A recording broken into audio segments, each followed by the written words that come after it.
নমস্কার বন্ধুরা, উপন্যাসের পাতায় আপনাদের সকলকে স্বাগত। আজকে আমাদের নিবেদন হৃদমায়ের প্রেম গাথা পর্ব 9। লেখনীতে রিক্তা ইসলাম মায়া। চলুন তাহলে কানে হেডফোন লাগিয়ে চোখ বন্ধ করে হারিয়ে যান গল্পের জগতে, কারণ আমি পড়ব আর আপনারা শুধু শুনবেন। বেড সাইডে বসা আমি। আমার মাথায় মোটা করে ব্যান্ডেজ পেঁচিয়ে দিচ্ছে অর্ধবয়স্ক একজন নার্স। নার্সটির শক্তপোক্ত চেহারায় বিরক্তির রেশ থাকলেও আমি ছিলাম নাজেহাল অবস্থায়। আমার জ্ঞান ফিরেছে আরও ঘণ্টাখানিক আগে। জ্ঞান ফিরে নিজেকে প্রথমে হসপিটালে আবিষ্কার করলাম।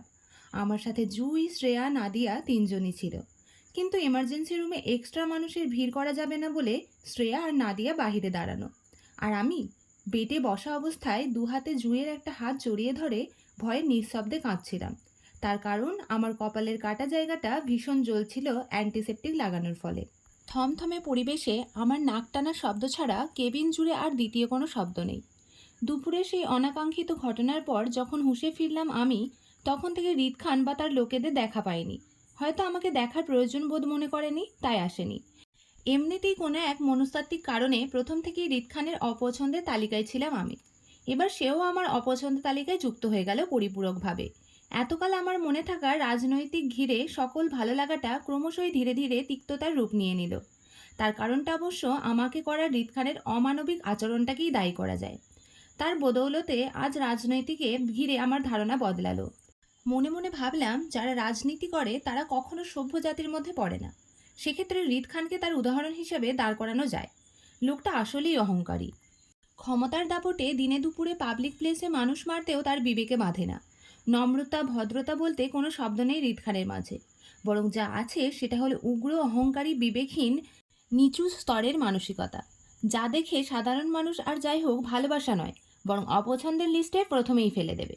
সেক্ষেত্রে আমারও অনীহার ঘৃণার লিস্টে ছিল হৃদ খানের নামটি। আজকাল আমার সাথে যত খারাপটা হচ্ছে না কেন, তার সব কিছুর পিছনে দায়ী ছিল শুধুমাত্র হৃদ খান নামক লোকটি। হঠাৎ করেই আমার জীবনে চলে আসলো। তারপর থেকে আমার সুন্দর জীবনটা দিন দিন কেমন অগোছালো করে তুলল। এর শেষ কোথায় আমি নিজেও জানি না। তবে এই হৃদ খানের আগমন আর চাই না আমার জীবনে।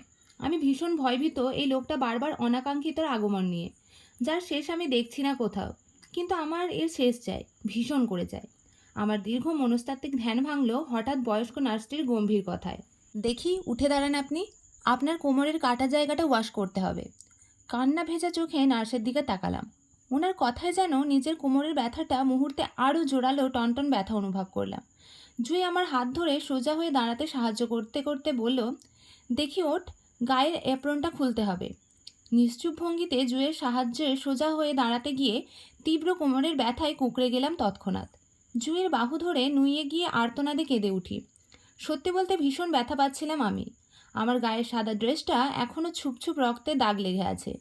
এমনকি বুকে জড়ানো মাথার সাদা হিজাবটাতেও রক্তে লাল হয়ে আছে। বয়স্ক নার্সটি বিরক্তি নিয়ে আমার বাহু চেপে ওনার সম্মুখে টেনে দাঁড় করালো।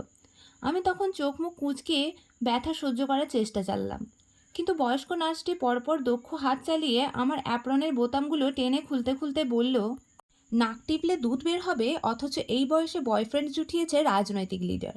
এখন তো শুধু কপাল করে কোমর ফাটাইছে, 2 দিন যাক, তারপর দেখা যাবে আরও কী ফাটায়। বয়স্ক নার্সটির কটাক্ষ কথায় মুহূর্তে কান্না থেমে গেল আমার। বিষণ্ণে বিস্মিত দৃষ্টিতে তাকালাম ওনার দিকে। মহিলা নার্সটিকে আমাকে খোঁচা মারল হৃদ খানকে নিয়ে। কিন্তু কেন? কি এমন করলাম আমি যে হৃদ খানকে আমার বয়ফ্রেন্ড মনে হলো ওনার? আমার বিষণ্ণে ঘোরের মধ্যে হঠাৎ আপত্তির মুখ খুলল জুই। আমার পক্ষ ধরে বলল, তেমন কিছু না আন্টি, ও শুধু একটা দুর্ঘটনার শিকার হয়েছে, ব্যাস। এমনিতেও আমাদের কারোর সাথে কোনো সম্পর্ক নেই। জুঁইয়ের কথা যে বয়স্ক নার্সটির বিশ্বাস হলো না, সেটা ওনার মুখ দেখেই ঠাহর করতে পারলাম আমি। কী কারণে উনি আমার উপর সন্দেহরত তাও বুঝতে পারছি না।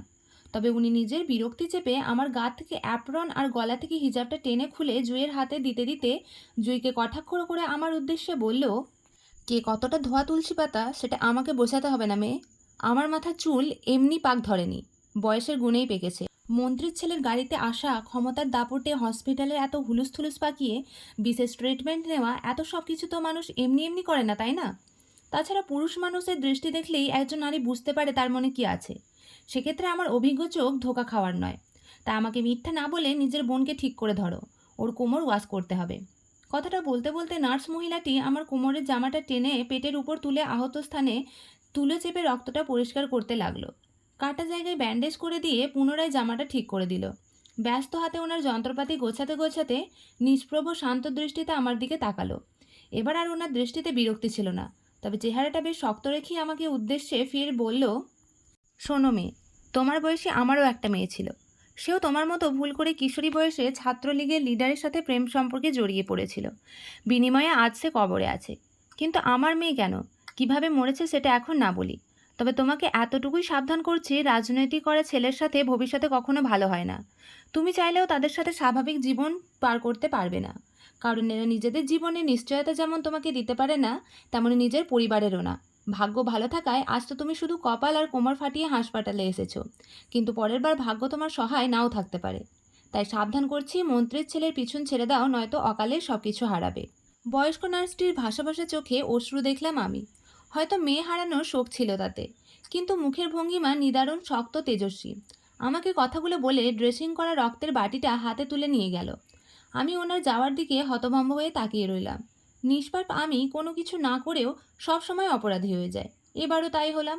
মন্ত্রীর ছেলে মানে হৃদ খানের সাথে আমার কি এমন ভাব দেখলো, তার জন্য মহিলাটা এত বড় আদেশবাণী শুনিয়ে গেল আমাকে? সেটাই তো বুঝতে পারছি না আমি। হতভম্ব আমি অবাক চাহনি ঘুরিয়ে তাকালাম জুয়ের দিকে।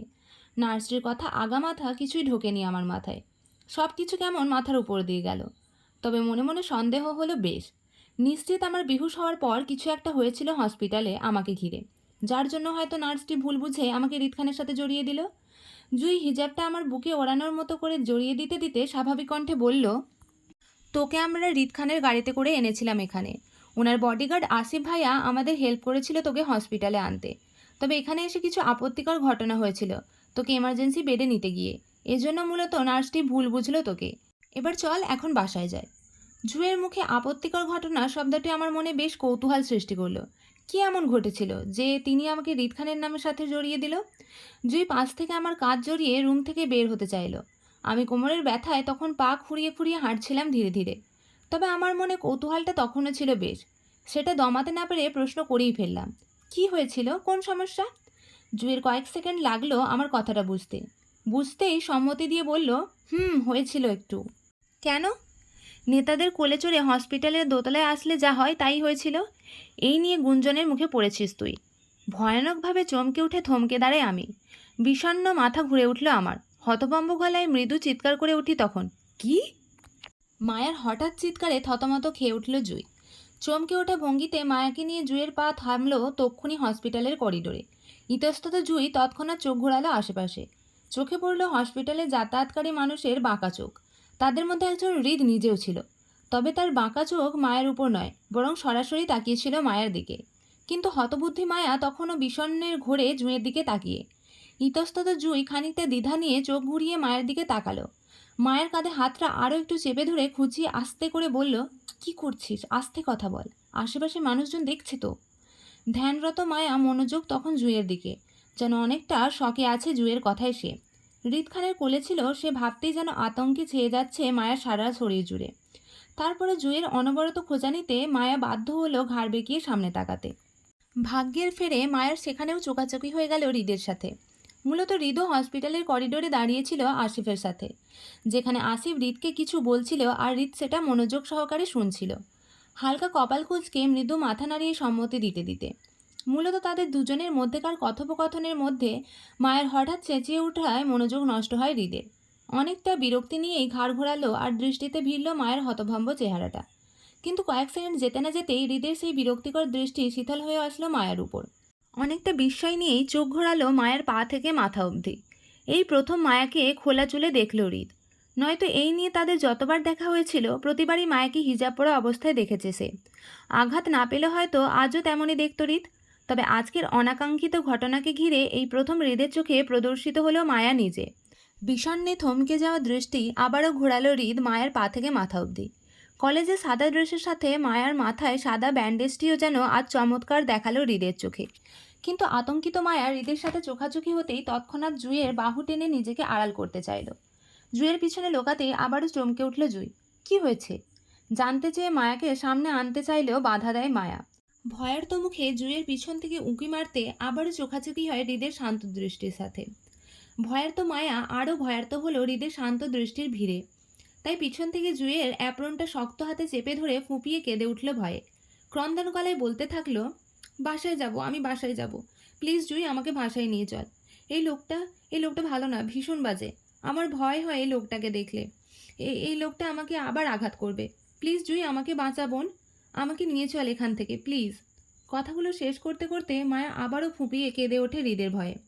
মায়ার হঠাৎ কান্নায় জুঁইও থতমত খেয়ে যায় এবং বুঝতে পারে মায়া এই মুহূর্তে হৃদকে ভীষণ ভয় পাচ্ছে। কিন্তু একটা অ্যাক্সিডেন্টকে ঘিরে মায়ার হঠাৎ হৃদকে এতটা ভয় পাওয়ার কারণটা বুঝল না। আবার হৃদের অনাকাঙ্ক্ষিতভাবে হসপিটালে উপস্থিত থাকাটাও বুঝল না। মোট কথা কোনোটাই জুঁইয়ের মাথায় ঢুকলো না। তবে জুঁই মনে করেছিল ওদের হসপিটাল দিয়ে হৃদ হয়তো চলে যাবে, কিন্তু এই পর্যন্ত হৃদের হসপিটালে উপস্থিত থাকাটা সত্যিই জুঁইয়ের মাথায় আসলো না। জুঁই ভাবল হৃদ কি তাহলে এতক্ষণ ধরে ওদের অপেক্ষায় দাঁড়িয়েছিল এখানে, নাকি নিজের আহত ছেলেদের জন্য দাঁড়িয়েছিল, কোনটা? ইতস্তত জুঁই আর চোখে হৃদের দিকে তাকাতেই দেখল হৃদের শান্ত দৃষ্টি আপাতত এদিকে কেমন গম্ভীর আর নিশ্চুপ ভঙ্গিতে তাকিয়ে হৃদ। ইতস্তত জুঁই খানিকটা জড়সড় হয়ে দাঁড়ালো। জড়তা যেন আষ্টে পৃষ্ঠে কামড়ে ধরল জুঁইয়ের শরীর। তাই মায়াকে কিছু বলতে চেয়েও কণ্ঠ অবরোধ করল জুঁই হৃদের শান্ত দৃষ্টির অতলে। জড়তা জুঁইয়ের গলা দিয়ে একটা শব্দও বের করতে পারল না। এক মুহূর্তের জন্য সেও অসহায় হলো। আধশোয়া অবস্থায় পিঠে বালিশ ঠেকিয়ে খাটে বসা আমি। ভীষণ যন্ত্রণায় কোমর টনটন করছে ব্যথায়, যার তাড়না এখন ঘুম নেই আমার। অর্ধরাত্রি হতে চলল। আমাদের অন্ধকার রুম জুড়ে তখনও আলোর অভাব। পাশেই জোর বেঘরে ঘুমাচ্ছে, রুমের আলো জ্বালায়নি। কিন্তু আরিফ ভাইয়া রেখে যাওয়া দ্বিতীয় ফোনটা আলোর সবটা পরিষ্কার আমার চোখে। আমি ততক্ষণে বেশ কয়েকবার ফোন করে ফেলেছিলাম হাফিজ সাহেবের নাম্বারে, কিন্তু বারবার ব্যর্থ হচ্ছিলাম ওনাকে ফোন মেলাতে। বুক ভরা কষ্ট আর হতাশার দৃষ্টি ফেলে আবার কল লাগালাম হাফিজ সাহেবের ফোনে। জানি মধ্যরাতে কাউকে ফোন করাটা ব্যাড ম্যানার্সের মধ্যে পড়ে, কিন্তু তারপরও অচেনা স্বামীটির জন্য আজকাল মনটা বড্ড পুড়ছে। ভীষণ মিস করছি তাকে। বিশেষ করে আমার এত অনুসন্ধানের পর যখন লোকটাকে খুঁজে পাচ্ছি না, তাই আগ্রহটা আরও বাড়ছে দিন দিন। অচেনা স্বামীকে খুঁজে পাওয়ার আকাঙ্ক্ষা। কে সে, কি তার পরিচয়, বড্ড জানতে ইচ্ছা হয় আমার। জীবনে কোনো দিন তার দেখা পাবো কি না তাও জানি না। শুধু জানি আমার তাকে চাই, খুব করে চাই। তাকে খুঁজে না পাওয়ার তৃষ্ণা আমাকে আরও কাতর করে তুলছে। বুক ভারী দীর্ঘশ্বাস ফেলে আবারও কল দিলাম হাফেজ সাহেবকে। বরাবরের মতোই অফ যাচ্ছে হাফেজ সাহেবের নাম্বার। তাই ক্লান্তিতে কোলের উপর ফোনটা রেখে গায়ে এলিয়ে শুলাম খাটে। কপালের উপর একটা হাত রেখে আবেশে চোখ বন্ধ করলাম। দুশ্চিন্তায় আহত মাথাটা টনটন করছে তীব্র ব্যথায়। একদিকে নিজের অচেনা স্বামীকে খুঁজে না পাওয়ার যন্ত্রণা যেমন আমাকে ঘায়েল করছে, ঠিক তেমনই আমার জীবনে হঠাৎ হৃদ খানের আগমন মুড়িয়ে দিচ্ছিল অপমানের ঘোরে। তার আমাকে করা বারবার অপমানগুলো আমার বেশ আত্মসম্মানে লাগছিল। আমার ছোট্ট একটা জীবনে এত অপমানিত কখনো হয়নি যতটা হৃদ খান আমাকে বিগত দিনে করেছে। তার সাথে আমার কী শত্রুতা জানি না, তবে তার করা আজকে ব্যবহারটা ছিল চরম বিষাদের ন্যায়। আমাকে এতটা আঘাত করে হসপিটালে পাঠিয়েও তার মধ্যে বিন্দুমাত্র অনুশোচনা দেখা গেল না, বরং অসন্তোষে কঠোর দৃষ্টি ছিল তার চেহারায় আমার উপর। কী নিয়ে আমার সাথে এতটা ক্ষুব্ধ ছিল তাও জানি না, আর জানতেও চাই না। যতবার ভাবে এই লোকটার সম্মুখীন হব না, ততবারই মুখোমুখি হতে হয় আমায়। সে কি ইচ্ছা করে আমার মুখোমুখি হয় নাকি সম্পূর্ণটাই কাকতালীয় তাও বুঝতে পারি না। মোট কথা আমি কিছু বুঝতে পারি না। শুধু মাথায় আসে কোনো কিছু ইচ্ছাকৃত হলে হৃদ খান আর যাই হোক আমার সাথে বাজে ব্যবহার করতো না, বরং আপোষেই কথা বলতো। কিন্তু আমাদের মাঝে বিষয়গুলো অনিচ্ছাকৃত হওয়ায় হয়তো হৃদ খান আমাকে মেনে নিতে পারছে না, তার সাথে অনাকাঙ্ক্ষিত দেখায়। কিন্তু আমিই বা কী করবো? লোকটার মুখোমুখি হওয়ার পিছনে আমারও কোনো হাত নেই। সম্পূর্ণ অনাকাঙ্ক্ষিত আমাদের পরপর দেখাগুলো। হয়তো আমি চট্টগ্রামে থাকছি বলে হৃদ খানের মুখোমুখি বারবার হতে হচ্ছে আমাকে। কিন্তু আমি যদি এই চট্টগ্রামে আর নাই বা থাকি, তাহলে আমার সাথে হৃদ খানের দেখা হওয়ার সম্ভাবনাও নেই। তাই সিদ্ধান্ত নিলাম এবার আপুর বিয়েতে বাসায় গেলে আর কখনোই ফিরবো না চট্টগ্রামে। যে করেই হোক কেঁদে কুটে নিজের বাড়িতেই থেকে যাব।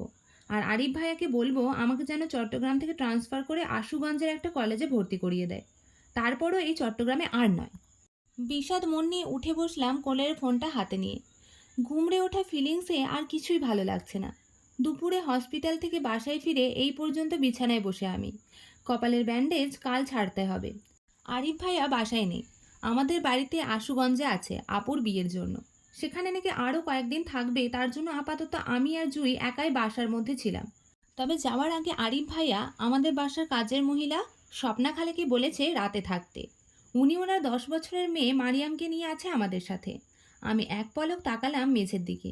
আবছা আলোয় দেখলাম স্বপ্না খালা আর মারিয়াম দুজনেই ঘুমিয়ে। আমি দীর্ঘ নিঃশ্বাস ফেলে হাতের ফোন নিয়ে খালি পায়ে খুঁড়িয়ে খুঁড়িয়ে গেলাম বারান্দায়। অন্ধকারময় আকাশটায় আজ চাঁদের দেখা নেই।